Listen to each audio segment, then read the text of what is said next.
Insecurity remains the most dominant subject in the Parliament as lawmakers are increasingly worried over the spate of insecurity in the country. In the upper house, senators call for the shutdown of the National Assembly over rising insecurity. In the lower house, reps asked President Buhari to declare a state of emergency on security. Again, legislative aides protest over unpaid salaries.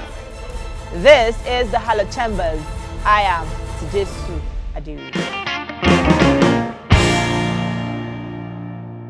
It was a day of fury and emotions when senators continued what has become a regular outcry over the worsening spate of insecurity and the seeming failure of the federal government to secure lives and property. This time, they switched it up a notch higher by calling for the shutdown of the National Assembly. Clearly, political party affiliations didn't matter when lawmakers collectively put the blame where it should be. Senator Smart Adeyemi was also moved to tears when he joined other lawmakers to give out his own lamentation that is now becoming a familiar sound on the floor of the Parliament. Boko Haram terrorists in Shiroro, Munya and Rafi local government areas of Niger State, which has taken a dangerous dimension and requires urgent need for federal government to deploy troops and other security apparatus to immediately bring an end to the menace of this insurgency and terrorism in Niger State and other parts of Nigeria. Note that in this hallowed chamber, we have made several resolutions, set up ad hoc committee on security and declared every support at bringing an end to the persistent insecurity in our nation. We have appropriated budgets and also advances numerous steps to support our nation's security agencies. Yet insecurity has continued to elude the nation. Almost 7 years now, Niger East Senatorial District of Niger State have come under constant and sustained multiple attacks, deadly attacks by these heartless, venomous, and hydra-headed Boko Haram terrorists and insurgents who are always heavily armed with assorted, sophisticated, and dangerous weapons, unleashing their horror on our innocent populace. Nigerians cannot continue to bear this pain of our women being raped, our women being forcibly married to Boko Haram terrorists. We cannot continue to allow Boko Haram to mount flags in Nigerian territory. What is our army doing? What are all security agencies doing? The situation has become so shameful that a great country like Nigeria will be in this type of terrible situation. When the government cannot maintain security again, economic problem is mounting, then something drastic must be done. The Senate must do its work. We have the power. We can install, we can remove. If it means we have to look at that clause, we have to sit down and talk in executive meeting and harmonize and do it the way we should do it. If not, one day we will sit down here. One small boy will carry AK-47, everybody will run away, and some of us who could be able to use a Amotekun clause, we can run away. But few of us may not be lucky. Very soon there will be no school in this country, because if you look at it, the education sector is the one that is being targeted now. Look at what has happened in Greenfield University in Kaduna. Look at what has happened in a school in Benue yesterday. So you discover that these things are becoming more and more on daily basis, and we keep saying the same thing. Meanwhile, no result. Nothing is happening. Only recently, Mr. President, we saw Nigeria giving men out on peacekeeping to other countries, when in fact we cannot keep peace in our own. Mr. President, recently as a parent, we saw 3 students who were slaughtered after being kidnapped. They were sent to school to go and read. Only yesterday, 2 more were slaughtered. What are we doing? The bloodletting is just impossible. The president must rise to the occasion. You will not see the truth and you are afraid to say it because you will die. We must open, Mr. President. The nation is on fire. The president must know that this is a bad time for our nation. We must look for foreign support to save this nation. This is my position, Mr. President. We must rise to it. They are killing people in the east, in the west, in the south, in the north. We should shut down the National Assembly. Let's shut it down. If we cannot save this country, we stay in our homes. Our country is bleeding. People are in poverty. There's no food. People are hungry. Insecurity is threatening us. We cannot pretend. It's better we are not here than to not see that here people are dying. Every day Nigerians are dying. We must rise to the occasion. The House of Representatives was even more daring with its resolutions on insecurity. They called for the declaration of a state of emergency, while some lawmakers insist the president should not hesitate to seek foreign assistance for a problem that has defied all solutions thrown at it. The Speaker of the lower legislative house inaugurated a 40-man committee on security to brainstorm and find a solution to the worsening situation in the country. The committee will also hold a 4-day security summit in May. We are all aware of the prevailing circumstances, the prevailing realities and situation in our country today, which has been so for some time. It has now come to a head, to a point where this House, sitting and deliberating, the leadership felt we had no alternative but to set up this committee to begin to look into ways on how to address and tackle the situation where we find ourselves. And it is in the context of these prevailing realities that the House of Representatives has appointed this special committee to undertake a comprehensive study of the issues and challenges of our national security from the perspective of the legislature.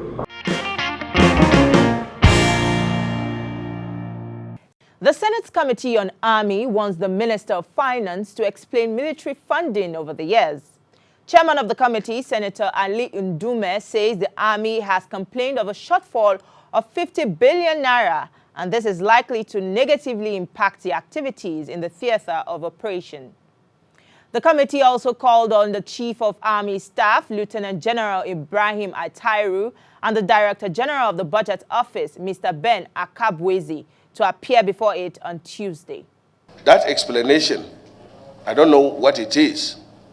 As long as the minister is in town, for her to disregard this our invitation, which is not an invitation by Mohammed Ali Ndume, but by the Senate to discuss the matter that every Nigerian is concerned about. I'm sure if she's not safe, she would be here. But they always think that they are safe because they have this security apparatus around them that will personally take care of their security, while in her state, in Kaduna, today, more than 50 people are still in the hands of captives.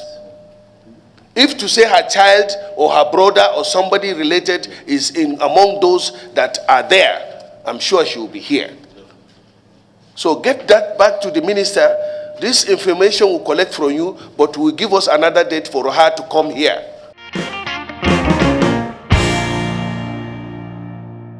We'll take a short break. When we return, I will tell you a story of legislative aides protesting against unpaid salaries. I will sit down with the leader of the concerned legislative aides to shed more light on the issue.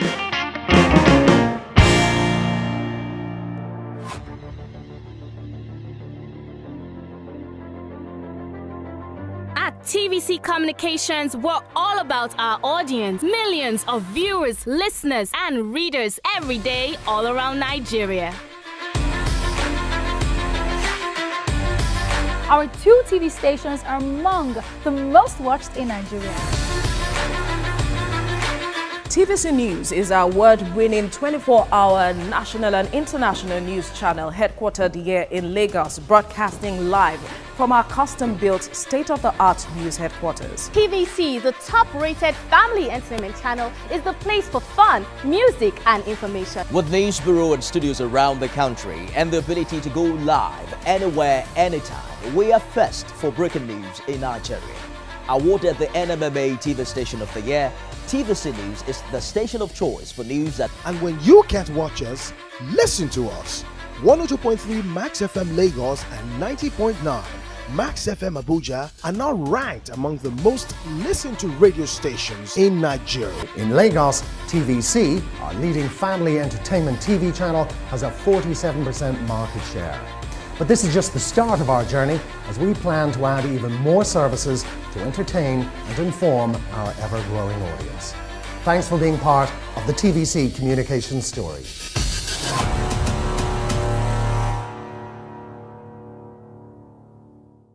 Welcome back. Legislative activities in the National Assembly was temporarily halted when legislative aides decided to go on a peaceful demonstration to demand their unpaid salaries and also the immediate implementation of consolidated salary structure, duty to allowance, and other issues. They say the 2019 salaries owed them is between 4 and 7 months. They have also vowed to sustain the protest until their demands are met. It is so sad and unfortunate that after 2 weeks that we came here to protest and we were addressed by the Speaker of the House of Representatives, who admitted that it is inexcusable to owe workers ages for 22 months. We are back here because these demands are not yet made. And we have it in good authority that these salary arrears of 2019 were duly appropriated and released on first line charge by Ministry of Finance. Unfortunately, what the management of National Assembly is telling us is that this money is no more there. The question now is, what happens to the money that was released for this purpose? Is it true that this money has been embezzled or misappropriated? We don't know what it is. So we are back here and we will not leave this place until our arrears and other entitlements are made. That is why we are here. Joining us on the Hallowed Chambers today is Mr. Lawson Oviasoge, and he's the leader of the concerned legislative aides at the National Assembly. It's good to have you on the program. Thank you for having me. So it's been twice in 2 weeks that legislative aides have staged a protest in the National Assembly. Can you tell us what informed this protest? Okay, there are a series of issues, welfare issues we are dealing with, but as it is, we are taking in one after the other. Primarily, our major concern right now is the issue of salary arrears that is being owed our colleagues, legislative aides attached to lawmakers in the National Assembly.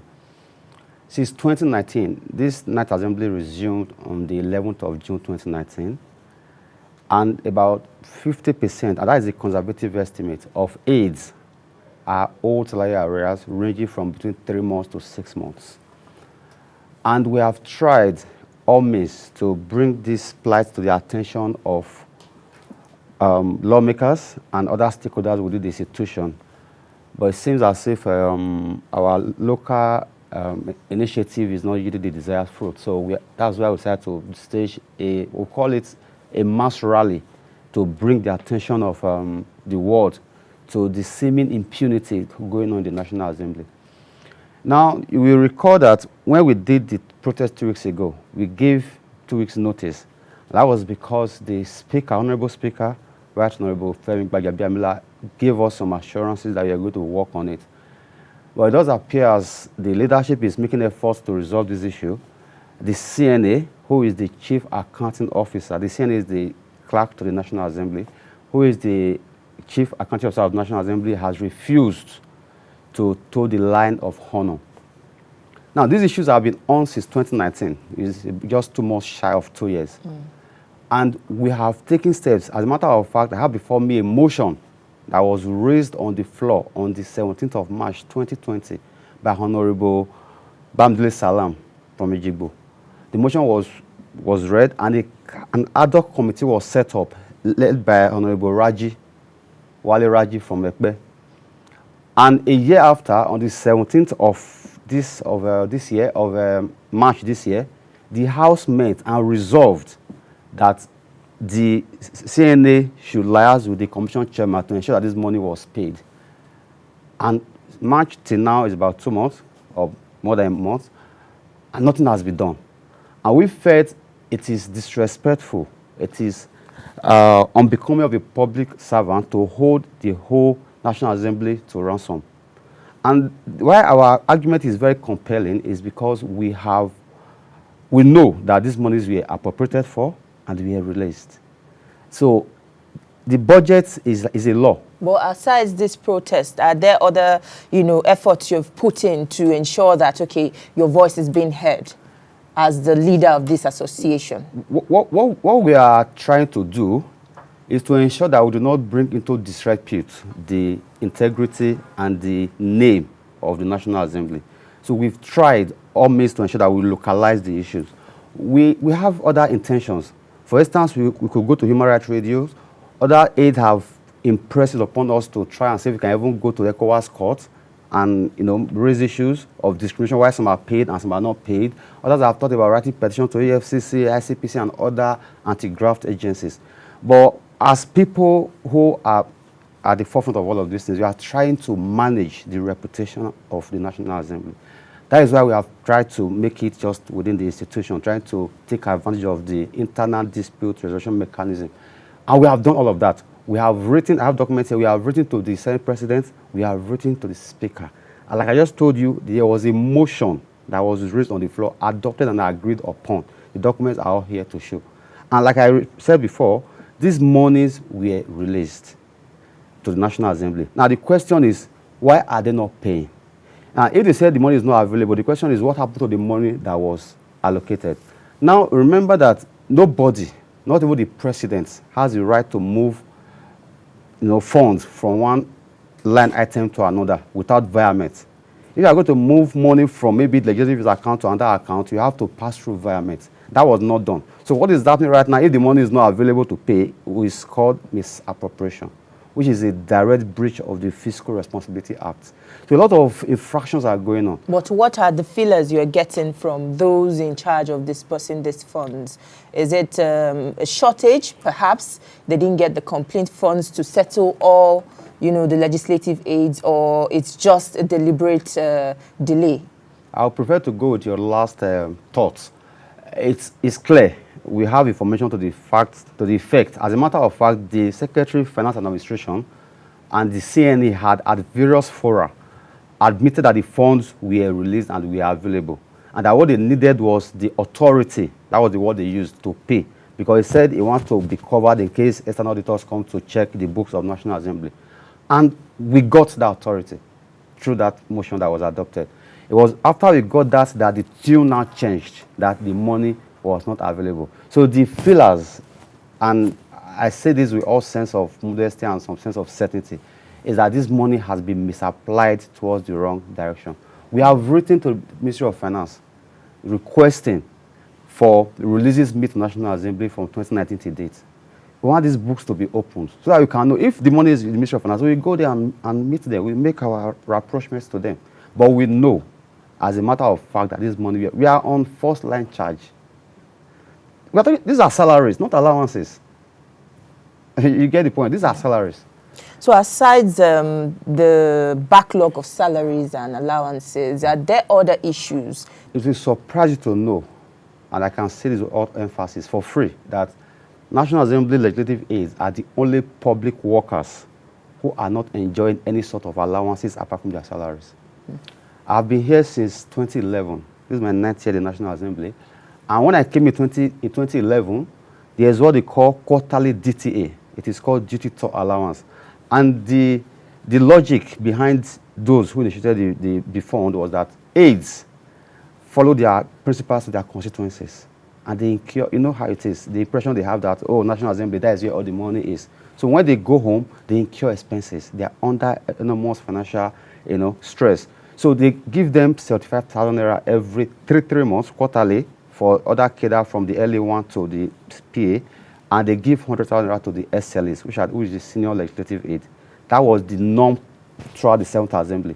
Then the 8th Assembly, the former CNA, Omolori, scrapped it. So moto on his own. He stopped. Trainings have practically stopped. As I speak to you right now, the 5 aides attached to each lawmakers, none has a working equipment, not even a laptop to work with, presented by the National Assembly. Now there's what they call minimum wage. It's a federal government directive. It's like a law. Other agencies, the executives are already enjoying it. Judiciary staffs are enjoying it. The National Assembly, we have not received one minimum wage. That is what has been approved since last year. Other agencies are talking about backlog. We have never received one. Now, there is the issue of what they call CONLES. CONLES is what is a consolidated salary structure of legislative aids.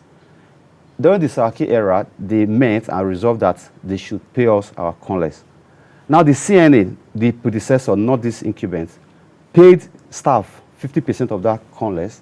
And as we speak today, aids are on 22%. So those are the discriminations we are talking about, where you have workers working in the same institutions, and you are using different templates to pay them their allowances. As we speak right now, I'm in level 15, step 9 aides in the National Assembly. My contemporary, who is a staff, is probably an assistant director. And I can tell you that our salaries are different. So those are some of the backgrounds, those are some of the issues we wanted to even go to court for the court, maybe the National Industrial Court, or even the ECOWAS Court, to understand why such discrimination applies in a place where they're supposed to serve as the bedrock of democracy. All right. So with all these points you've noted down and all your grievances, what's the body language of the management? The management is obviously at a crossroads. They probably don't expect this level of pressure from us. It was the norm in the 8th Assembly, so they probably felt they could go on. But years of deprivation, years of suffering and oppression has radicalized aides, and they have come out to ask these questions. Now, for the management, this CNA has a peculiar method of management. He does not talk to us. He does not talk to us, does not communicate, he does not make disclosure. Sometimes when people are aggrieved, the way you address them, can help in assuaging the grievances, but he doesn't even talk to us. And have you made yourself available for we have. We have an ESCO, former ESCO, and they've met with him severally. At some point, he will say we should give him time. At some point, they will say the money is not available. And the question that needs to be answered is, what happened? That is our area of interest, because this is symbolic. It's not just about the money being paid, but sending the message that you don't just behave as a public office holder. There are expectations. You don't behave in an irresponsible manner. There are certain standards you are supposed to live up to. That's why we have certain agencies that are supposed to ensure that you perform in such manners. So the CNA needs to tell us what happened to the money. We need to know there's a lot of issues that need to be resolved. But the most important thing is that people whose money has been given to you, to be the custodian, because you are the chief accounting officer of National Assembly. The state president might be the chairman of National Assembly. He's the administrative head. So he's the political head. The administrative head of National Assembly is the clerk to the National Assembly. And when the money comes, it comes into his possession. We understand that the House of Representatives has intervened in this matter. What level of involvement has this gotten to? What bigger intent can they show than on the floor of plenary passing a direct instruction to the CNA to pay this money? It is here. It said that the National Assembly should pay this money. It is here, in black and white. That the National Assembly Service Commission should direct the management of National Assembly to pay all the legislative aid allowances for the first 28 days and arrears of unpaid salaries, with effect from the date of assumption of office, as confirmed by their principals. There's a direct recommendation 1. The recommendation 2 is that based on the fact that adequate budgetary provisions were made in 2019 and 2020 budgets, and funds were released on first-line charges for the payment of these arrears and salaries, the single senators and members, with their respect, should make sure that these monies are paid. They are here in black and white. These are legislative instruments from the House of Reps. So there's nothing. This is since what time? This was passed on the 17th of March, 2021. Okay. That's why a month ago. So it was clear. So there's nothing the Speaker will say that would supersede this. This is almost like a law. Motions are very persuasive. All right. So now, if you should wrap it up in a nutshell, what are your grievances? How do you want them addressed? And, what do you really want what is the information you want out there? For starters, the allowances, the salaries of aides that has been due since 2019, old aides should be paid as soon as possible. If that is not paid, we can assure them that this matter will not rest. In fact, there is a standing instruction to all aides that every Wednesday has been declared as Black Wednesday. We continue to protest on every Wednesdays to draw the world attention to this. That is one. Then two, other issues of discrimination against aides, the disrespect, the disdain with which the management treats aides has to stop. Because they say charity begins at home. You cannot, lawmakers cannot go and oversee other agencies, so they cannot oversee the affairs in their own institution. So those are the messages you want to pass across. That one of these overdue, embarrassing issues of these areas has to be solved once and for all. Then from there, we move on to other issues of the minimum wage, the CONLES, trainings, and DTAs. But we are taking it one step at a time. So that's it. The issue, the message out there is that aides are resolved, that we are going to pursue this issue using all legitimate means to ensure that aides gains the respect and the dignity they deserve. Every laborer is worthy of his wages. Those are the message we are passing across to them, that we are committed to. It doesn't even have to be me. Somebody else could be the next person here next time. It's about an ideal that is planted in our minds that, look, we cannot be working in a place where we are treated with utter disregard. We cannot be in a place where people trample on the constitutions. We cannot be in a place where public servants treat, in public institutions, treat it as if it's their personal fiefdom, as if it's their personal property to treat the way they like. Impunity is what we talk about. A lot of people think that corruption is a major problem, but it is impunity that actually fuels corruption. When you can do things and get away with it. It baffles me that the House of Reps, elected lawmakers with constituents, can pass a motion mandating a civil servant to act in a certain manner, and they will flout it. There has to be consequence for such irresponsible behaviors. So for starters, number one thing, the major issue is this issue of this salary areas that has to be paid. Once that is done, other issues would follow, as stated. And do we hope to see any meeting with management? Are there any planned meetings whatsoever?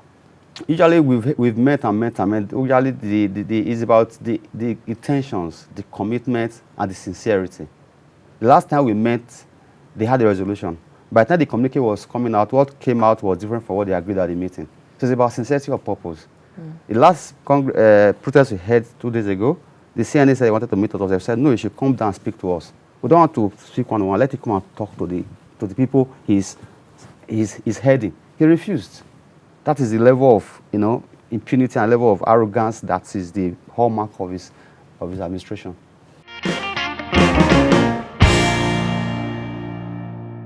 That is all on our program this week. Join us again next week for fresh updates on matters arising on the floor of the Parliament. We'll also tell you how it affects you. Don't forget to follow us on all our social media platforms. Also follow me on Twitter. My handle is @TJSU Adeoye TVC. Thank you for watching. See you next time.